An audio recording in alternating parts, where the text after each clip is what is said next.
오래전 자신을 가둔 남성이 붙잡힌 뒤 모든 일이 끝난 줄 알았다. 그러나 7년이 흐른 어느 날 제보자의 새집 우편함에 발신인 없는 작은 속보가 놓였다.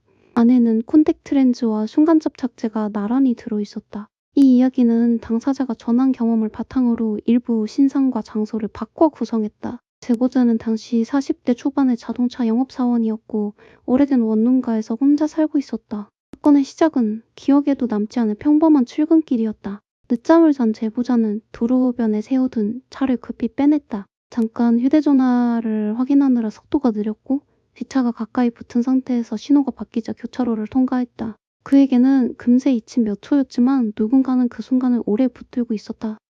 이틀 뒤 아침 운전석 앞바퀴가 완전히 주저앉아 있었다.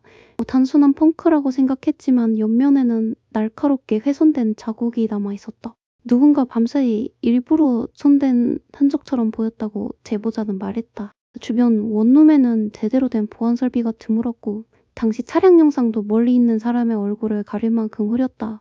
제보자는 근처 차주들에게 도움을 구하고 경찰에도 알렸지만 특정할 단서는 나오지 않았다. 결국 자기 돈으로 타이어를 바꿨다. 다음 날에는 사이드미러 한쪽이 부서져 있었다.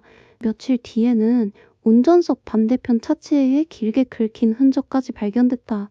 우연이라고 넘기기에는 피해가 한 사람의 차에만 반복되고 있었다. 한 살 어린 후배는 차를 미끼로 두고 직접 기다려보자고 제안했다. 제보자의 차를 일주일 동안 매장 지하에 숨겨 상대가 기다리게 만든 뒤 다시 원룸 앞에 세우자는 계획이었다. 두 사람은 뒤쪽 시승차에 숨어 밤을 지새우기로 했다. 일주일 뒤 두 사람은 제보자의 차를 원래 자리에 돌려놓았다. 그 뒤에 시승차를 세우고 불을 끈 채 과자와 음료만 넣고 기다렸다. 새벽 3시가 지나도록 골목에는 아무도 나타나지 않았다. 포기하려던 새벽 4시 무렵 모자와 마스크로 얼굴을 가린 남자가 골목 끝에서 걸어왔다. 한 손에는 작은 망치가 들려 있었다. 그는 주변을 살핀 뒤 망설이지 않고 제보자의 차 지붕을 내려쳤다. 두 사람은 동시에 문을 열고 달려갔다. 하지만 의문의 남자는 골목을 꺾어 순식간에 사라졌고 두 사람은 몇 걸음 차이로 놓쳤다. 방향을 확인해 다시 신고했지만 얼굴도 이동수단도 남지 않았다. 이후 두 차례 더 잠복했지만 남자는 돌아오지 않았다.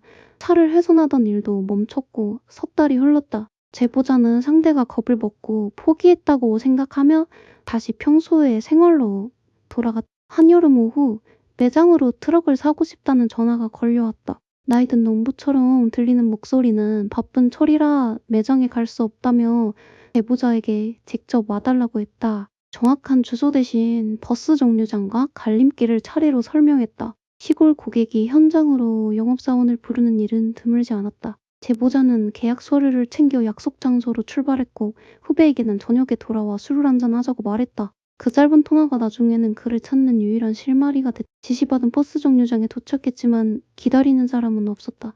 전화를 걸어도 받지 않다가 한참 뒤 같은 목소리가 다시 연결됐다. 상대는 계약서를 들고 비포장길 안쪽으로 더 들어오라고 재촉했다. 차가 겨우 지나갈 만한 흙길 끝에는 작은 공터가 있었다. 한쪽에는 콘크리트 블록을 쌓아 만든 낮은 창고가 서 있었고 주변에는 새 블록과 젖은 시멘트가 놓여 있었다.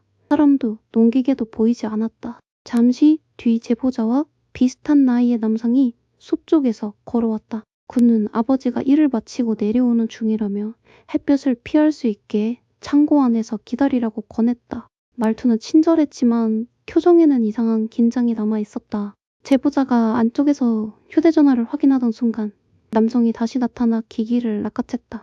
이어 제보자를 더 깊이 밀어넣고 바깥으로 빠져나가 철문을 닫았다. 모든 일이 너무 빨라 처음에는 장난인지조차 판단하기 어려웠다. 문을 두드리며 항의하자 바깥에서 블럭이 끌리는 소리가 들렸다. 내 시멘트를 바르고 그 위에 다시 블럭을 올리는 둔탁한 소리가 차례로 이어졌다. 이제 남자는 문 앞을 아예 벽으로 막고 있었다. 창고에는 조명도 창문도 없었다. 천장 가까이에 주먹 몇 개가 들어갈 만한 좁은 환기구만 있었고 그 틈으로 낮과 밤이 바뀌는 것만 알 수 있었다. 제보자는 문을 밀고 발로 차봤지만 새벽은 움직이지 않았다. 첫날 밤에는 모기 소리와 습한 열기가 잠을 먹었다. 아침이 되어도 아무도 오지 않았고 한낮이 되자 창고 안은 뜨겁게 달아올랐다. 소리를 지를 힘도 조금씩 줄어들었다. 한낮 무렵 처음 듣는 나이든 목소리가 환기고 밖에서 제보자의 이름을 불렀다. 곧 밀봉된 생수 3병이 바닥으로 떨어졌다. 제보자가 이유를 물었지만 상대는 잘 지내라는 말만 남기고 떠났다. 다음 날에도 같은 시간에 물 3병만 들어왔다. 음식은 없었고 질문에는 대답이 돌아오지 않았다. 제보자는 상대가 자신을 바로 해치려는 것이 아니라 약해지는 과정을 지켜보고 있다는 느낌을 받았다. 사흘째가 되자 제보자는 벽에 기대앉는 것조차 힘들었다. 다시 발소리가 들리자 이유만이라도 말해달라고 외쳤다. 그제야 바깥의 남자는 왜 자신의 앞을 가로막았느냐고 되물었다. 남자가 말한 이유는 그날 출근길에 몇 초였다. 제보자의 차가 자기 앞에 끼어든 뒤 천천히 달렸고 신호가 바뀌자 혼자 교차로를 빠져나갔다는 것이다. 제보자는 그제야 잊고 있던 아침과 반복된 차량 훼손을 하나로 연결했다. 상대는 차량 번호와 매장 정보를 이용해 제보자가 어디에서 일하는지 찾아냈다고 말했다. 매장에 전화를 걸어 가짜 상담 약속을 만들고 퇴근하는 차를 따라 원룸까지 알아냈다는 설명도 이어졌다. 처음부터 즉흥적인 장난이 아니라 시간을 들인 추적이었다. 제보자가 작은 운전 실수였다고 설명해도 대화는 통하지 않았다. 남성에게 그 몇 초는 오래 벌을 줘도 되는 충분한 이유처럼 굳어 있었다. 그는 며칠이 더 지나도 같은 목소리로 말할 수 있는지 보겠다고 했다. 시간은 물 3병이 떨어지는 순간으로만 나뉘었다. 어느 날 제보자가 대답하지 않자 상대는 물을 주지 않겠다고 돌아섰다. 결국 제보자가 잘못했다고 빌자 남자는 웃으며 생수와 초콜릿 하나를 던져 넣었다. 제보자는 초콜릿을 급히 먹고 나서 더 깊은 절망을 느꼈다고 했다. 살아남기 위해 상대의 규칙을 따르는 순간 창고 밖 세상과 점점 멀어지는 기분이 들었다. 작은 환기구 너머의 하늘만 계속 같은 자리에 있었다. 그날 오후 평소와 다른 달 소리가 가까워졌다. 제보자가 안에 사람이 있다고 외치자 바깥에서 익숙한 후배의 목소리가 들렸다. 약속날 이후 연락도 출근도 끊긴 것이 이상해. 후배가 마지막 통화에서 들은 지명을 따라 직접 찾아온 것이었다. 후배는 벽을 혼자 열 수 없다는 것을 확인하고 즉시 구조 요청을 했다. 출동한 인력은 새로 쌓은 블록과 철문을 부수고 제보자를 꺼냈다. 여러 날 물만 마신 제보자는 곧바로 병원으로 옮겨졌다. 병원에서 수액을 맞는 동안에도 제보자는 자신이 왜 표적이 됐는지 계속 되짚었다. 외상이 크지 않다는 말과 달리 며칠 동안 갇혀있던 감각은 쉽게 사라지지 않았다. 부모에게 무사하다고 알리고 집으로 돌아온 뒤에야 익숙한 방이 낯선 장소처럼 느껴졌다. 현장에는 남성이 매일 던져준 생수병이 남아 있었다. 수사관들은 병에서 나온 흔적을 확보하고 다시 현장에 올 가능성을 보고 주변에서 기다렸다. 다음날 의문의 남성이 나타났고 현장에서 붙잡혔다고 제보자는 전했다. 붙잡힌 남성의 거처를 확인하는 과정에서는 제보자 한 사람만이 아닌 여러 사람의 사진과 정보가 정리돼 있었다고 한다. 모두 큰 논란이 아니라 운전이나 길거리에서 스친 작은 마찰로 표적이 됐다는 설명이었다. 제보자에게는 자신이 우연히 첫 실행 대상이 됐다는 사실이 더 두려웠다. 병원에서 돌아온 제보자는 집에서도 안심하지 못했다. 평소처럼 콘택트 렌즈를 끼려다 인공 눈물 용기에서 낯선 접착제 냄새를 맡았다. 그대로 눈에 놓기 직전 손등에 한 방울 짜본 덕분에 이상을 알아챘다. 그 순간 창고에서 남성이 했던 말들이 다시 떠올랐다. 제보자는 침대 아래와 신발장까지 누군가 숨어있을 것처럼 느껴져 집 밖으로 뛰어나갔다. 차에도 다른 장치가 있을지 몰라 시동조차 걸지 못하고 택시로 경찰서를 찾았다. 수사관들이 집을 확인했지만 인공 눈물 외에 뚜렷한 흔적은 찾지 못했다고 한다. 남성은 집에 들어간 적이 없다고 부인했고 남은 지문도 없었다. 제보자는 같은 공간에 돌아가자는 일이 더는 불가능해졌다.